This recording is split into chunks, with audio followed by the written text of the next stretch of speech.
Bonsoir à tous et bienvenue dans notre édition régionale. Situation insurrectionnelle dans les quartiers de Fort-de-France en Martinique.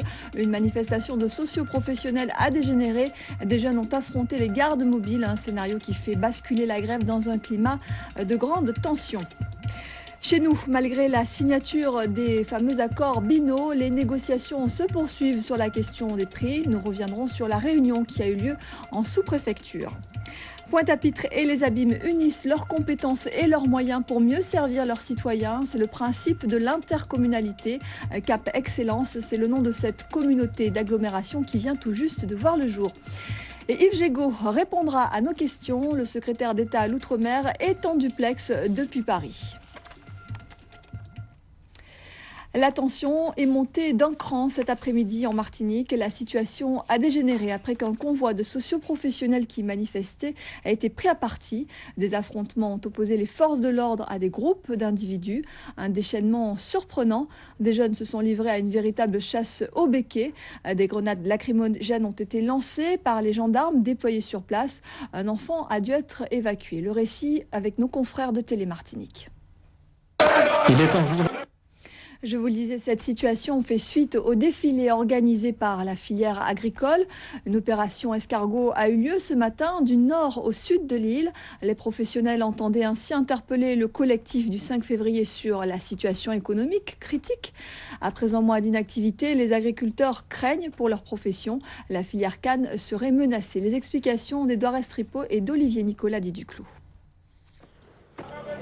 Voilà un reportage qui a donc été réalisé avant que la situation ne dégénère. Et puis à noter qu'une fillette a dû être évacuée vers le centre hospitalier après avoir inhalé des fumées issues de gaz lacrymogènes.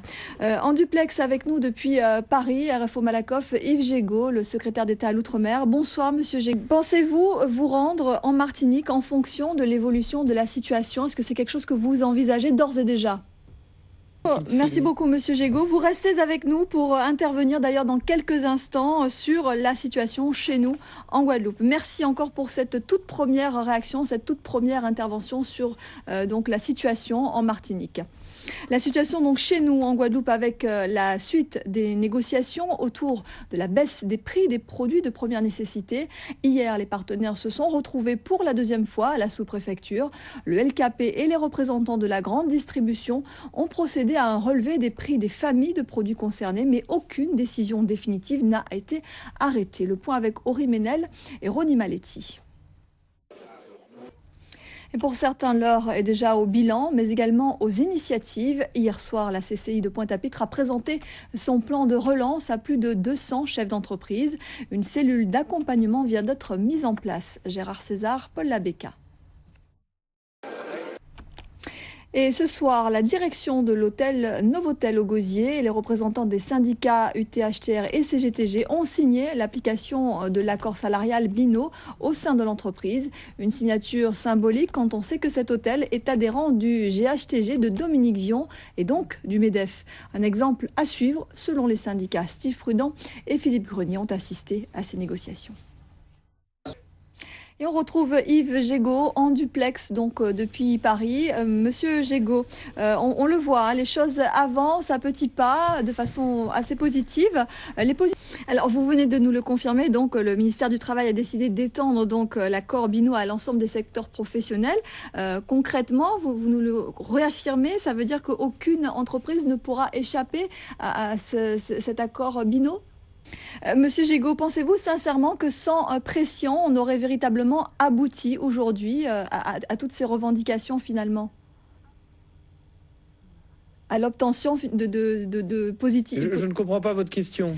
Vous parliez il y a quelques instants de... vous refusez la pression, les moyens de pression. Vous parlez plutôt de négociation. Il vaut mieux faire place à la négociation. Mais malgré tout, s'il n'y avait pas eu toutes ces pressions de part et d'autre, est-ce que vous pensez sincèrement qu'on aurait pu aboutir?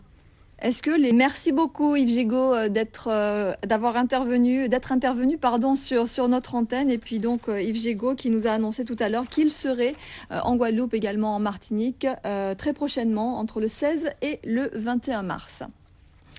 Soit les entreprises appliquent les accords BINO, soit elles quittent la Guadeloupe. Ces propos du leader du LKP, Lido Mota, hier sur notre plateau n'ont pas manqué de faire réagir.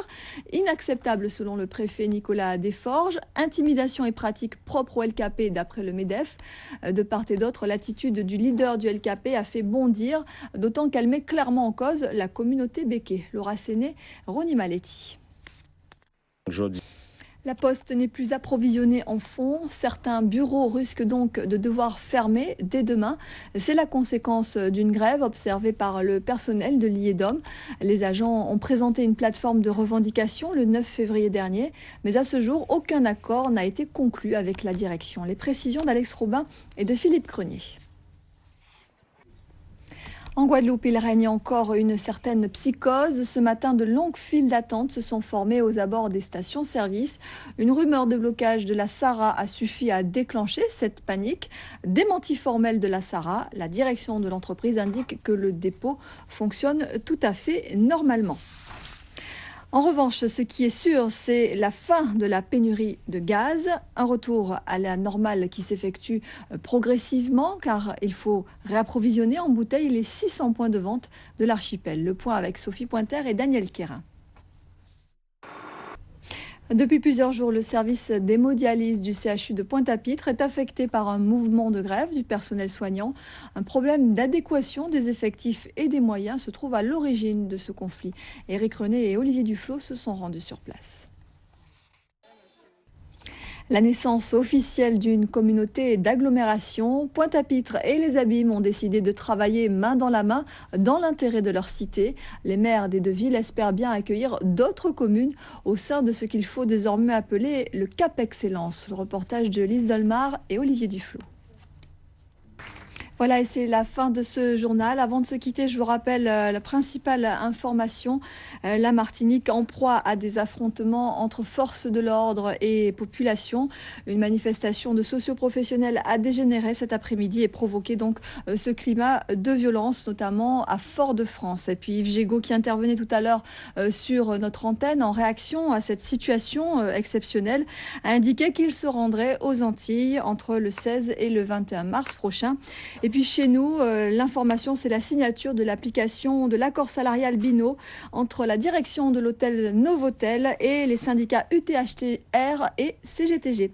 Voilà, dans quelques instants, c'est votre magazine en créole Gadé Pli Loin, présenté par Rémi Senneville. Quant à moi, j'aurai le plaisir de vous retrouver demain soir dès 19h. Très belle soirée à tous.